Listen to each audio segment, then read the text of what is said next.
وكفى والسلام على عباده الذين اصطفى خصوصا على سيد الأولين والآخرين وخاتم النبيين والمرسلين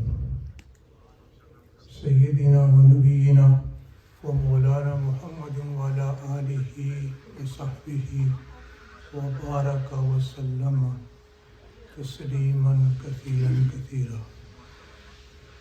أما بعد، عن علي بن حسين عن أبيه رضي الله تعالى عنهما قال قال رسول الله صلى الله عليه وسلم من اعتكف عشرا في رمضان كان كحجتين وعمرتين. صدق رسوله النبي الكريم ونحن على ذلك لمن الشاهدين والشاكرين والحمد لله رب العالمين. سبحانك لا علم لنا إلا ما علمتنا إنك أنت العليم الحكيم. ربي اشرح لي صدري ويسر لي أمري واحلل عقدة من لساني يفقهوا قولي. يا ربي صل وسلم دائما أبدا على حبيبك خير الخلق كلهم. Respected elders, young brothers, friends, my brothers and sisters, we are in the blessed month of Ramadan, which is passing by very rapidly, and today is the Friday. Remember,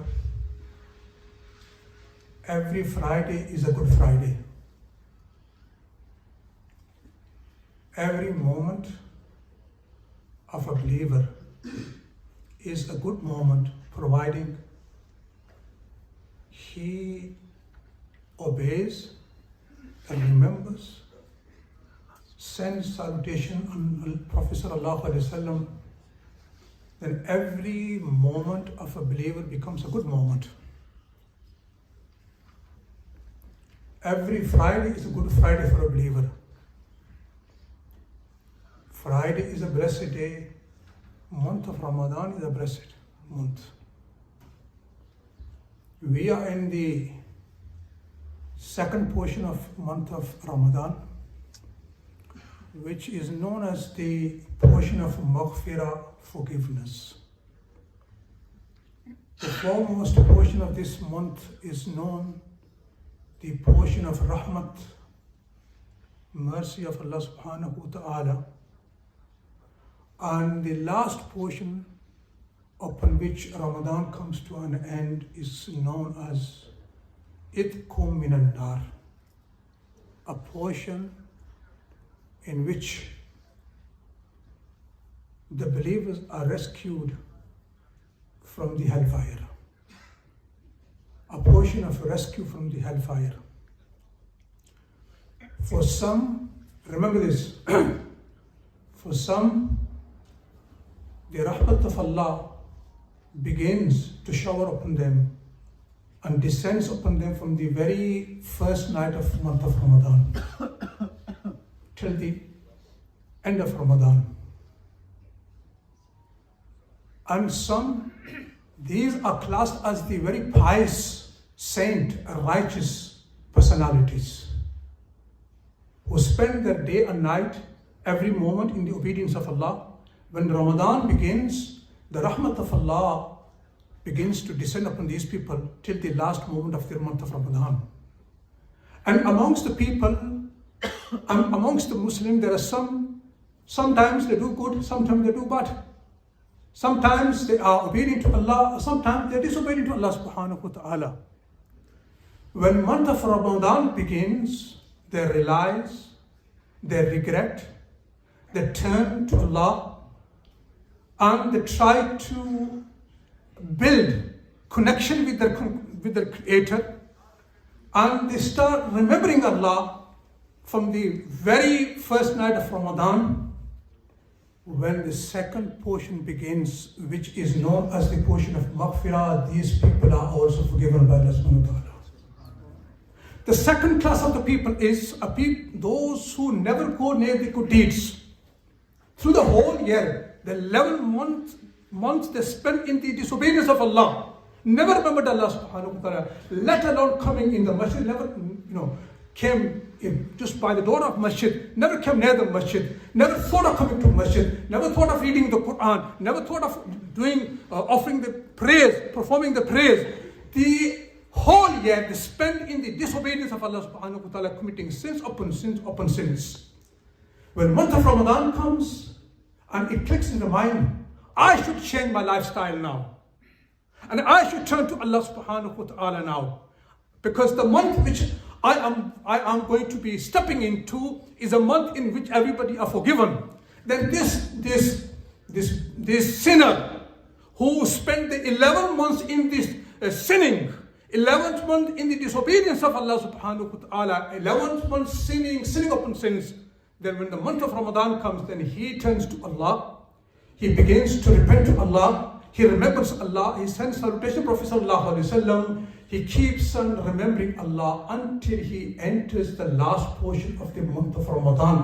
Why? It is known as the Itqu minan nar, rescue from the hellfire. Those who spend the 11 months in the disobedience of Allah subhanahu wa ta'ala, their names were written in the book of those who will be going to hellfire. Now when he remembers Allah from the first night of the month of Ramadan and he comes to his third portion of the month of Ramadan, Allah subhanahu wa ta'ala wipes off the name from the list of the Jahannam of this person who started remembering Allah from the first night of the Ramadan, and then he is forgiven and his name is he's deleted from that list, and it is written in the list of those who will be going to paradise.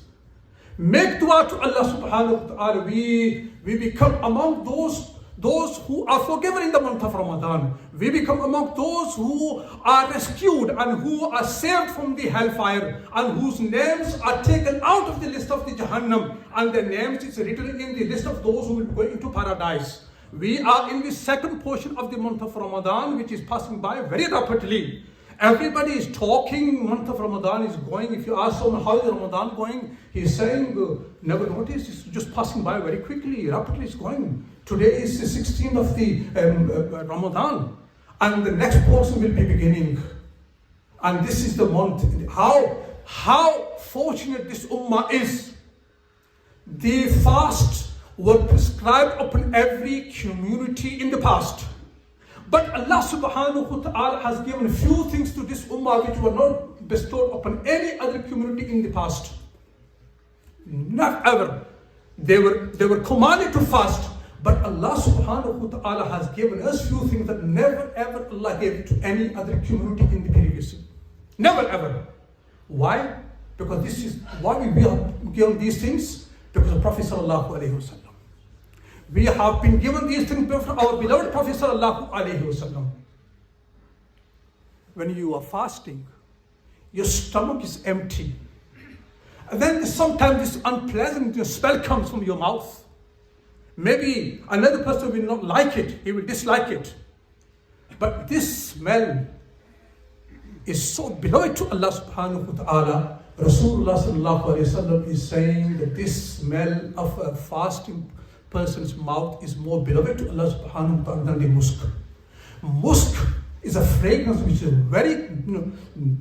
it's very expensive. And Rasulullah sallallahu alayhi wa sallam is saying it is more beloved than musk. And in the month of Ramadan, shayateen are locked up. Each and every gate of paradise is opened. And each and every gate of Jahannam is closed.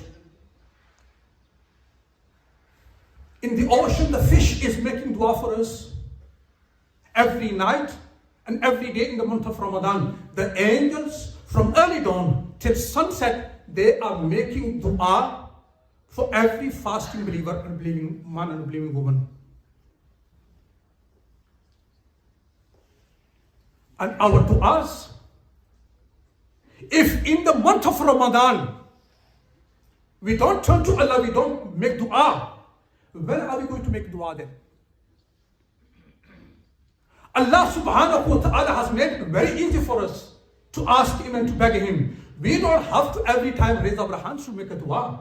You can be making dua while you're walking. You can be making dua to Allah subhanahu wa ta'ala while you're lying on your bed. You can be making dua to Allah while you're sitting.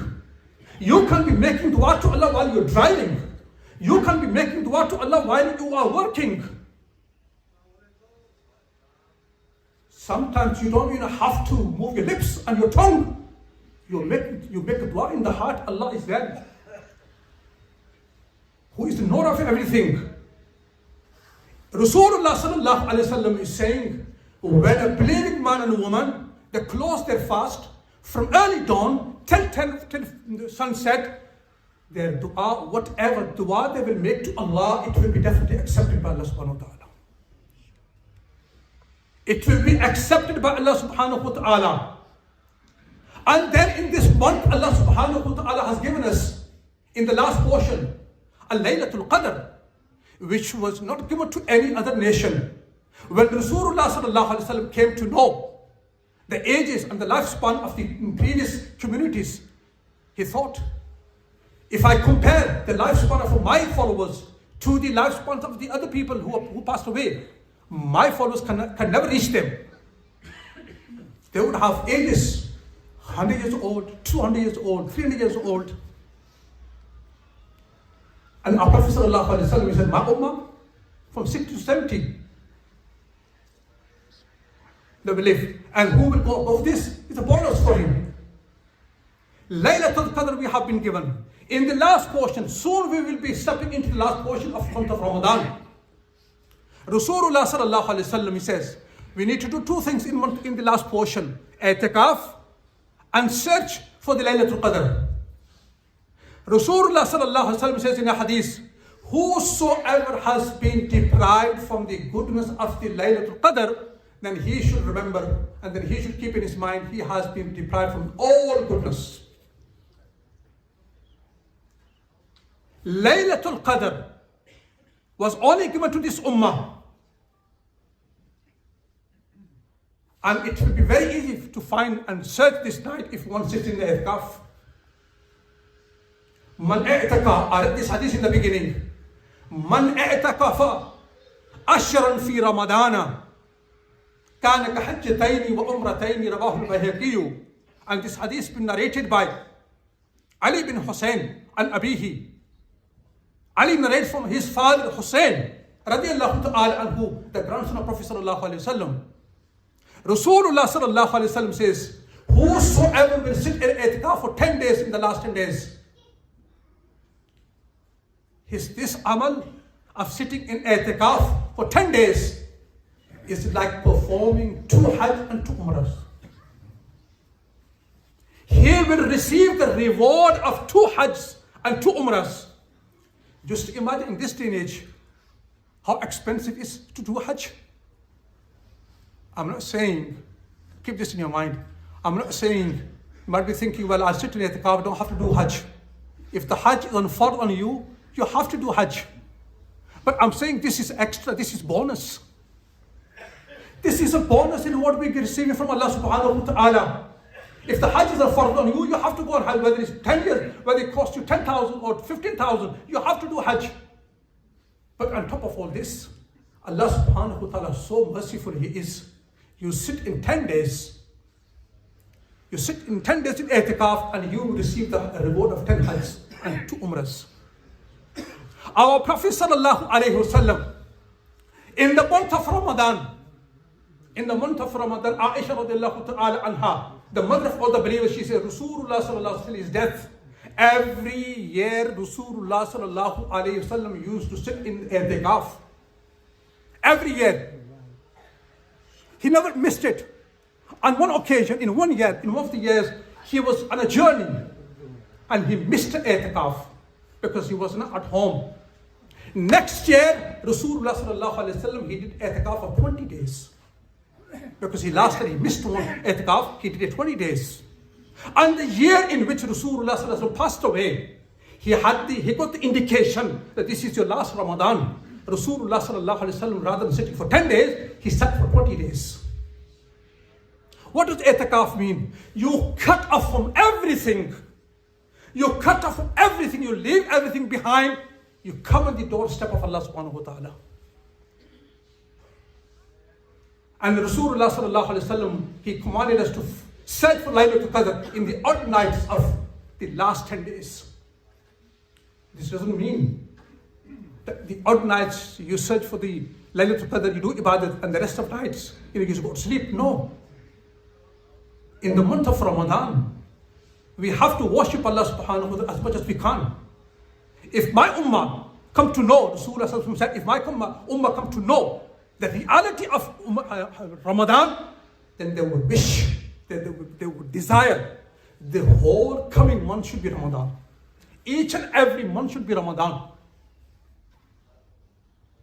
A Sahabi came to Prophet sallallahu alaihi wasallam and said, O Prophet of Allah, you tell me, if I believe in you, if I embrace Islam, and then I offer 5 daily prayers, I do Hajj, I give zakat, I fast in the month of Ramadan, وَقُمْتُهُ, and also in the month of Ramadan, I stand in the Hajj prayer and in Salatul Tarawih. Where do I stand? What will be my position? Let me tell you one thing, my respected elders. You may like it or you may not like it. But let me tell you, without any fear and hesitation, let me tell you this. In month of Ramadan, standing in Salatul Tarawih and in Tahajjud, these are two different worships of Prophet sallallahu alaihi wasallam. No one can prove it. That Prophet sallallahu alaihi wasallam, in the month of Ramadan, it is in Sahih Bukhari, he read Salatul Tarawih for 3 days. And nobody knows how many rakats he read. Each and every Sahabi, there are 20 rakats of Salatul Tarawih in the month of Ramadan. The 4 Imams, 20 rakats. If you want to please your own desires, that's up to you. You please yourself. You please yourself. But the reality is, Salatul Tarawih, not 8 rakats, 20 rakats. All the Sahaba Kiram, we will look up to the Sahaba Kiram. We will follow them. We have been commanded by Rasulullah sallallahu alaihi wasallam, alaykum bi sunnati wa sunnati al-khulafa'i rashidin. You follow my sunnah, my way of life, and you follow the way of the Sahaba Kiram, 4 guided Sahaba, Abu Bakr, Umar, Usman, and Ghani radiallahu Usman Ghani. Umar bin Khattab, he was the one who gathered all the Sahaba Kiram upon 20 rak'at of Salatul Tarawih. No Sahabi disagreed on this issue. No Sahabi disagreed on this issue.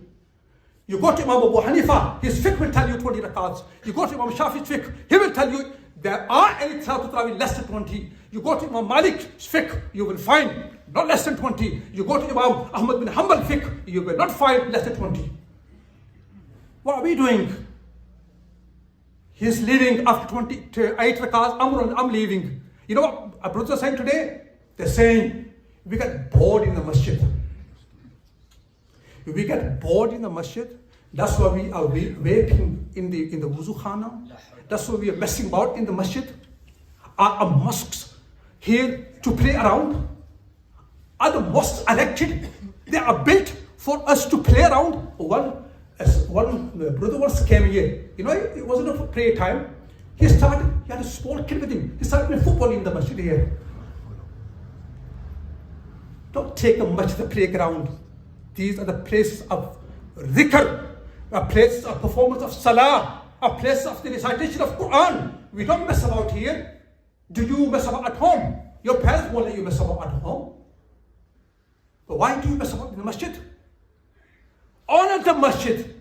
وَمَنْ يُعَظِّمْ شَعَائِرَ اللَّهِ فَإِنَّهَا مِنْ تَقْوَى الْقُلُوبِ.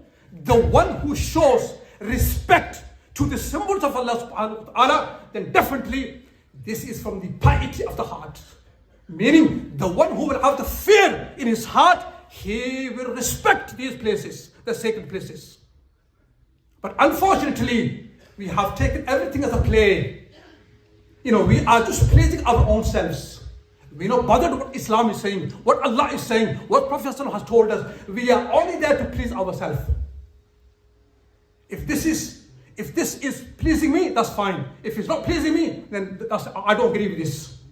So my respected elders and young brothers, month of Ramadan, we are alive. So many of us last year, they were with us. Today they're not here. You go and find them in cemetery, in Winmore, or in Hare Hills. They're not here with us. And who will be next year for me and you? Nobody knows. Let's take every moment of Ramadan and every second of Ramadan very valuable. And let's use every moment of the month of Ramadan in the zikr of Allah subhanahu wa ta'ala. Rasulullah sallallahu alaihi wasallam said, in this month you should do four things. La ilaha illallah, istighfar, and beg Allah to save you from the hellfire and grant you paradise.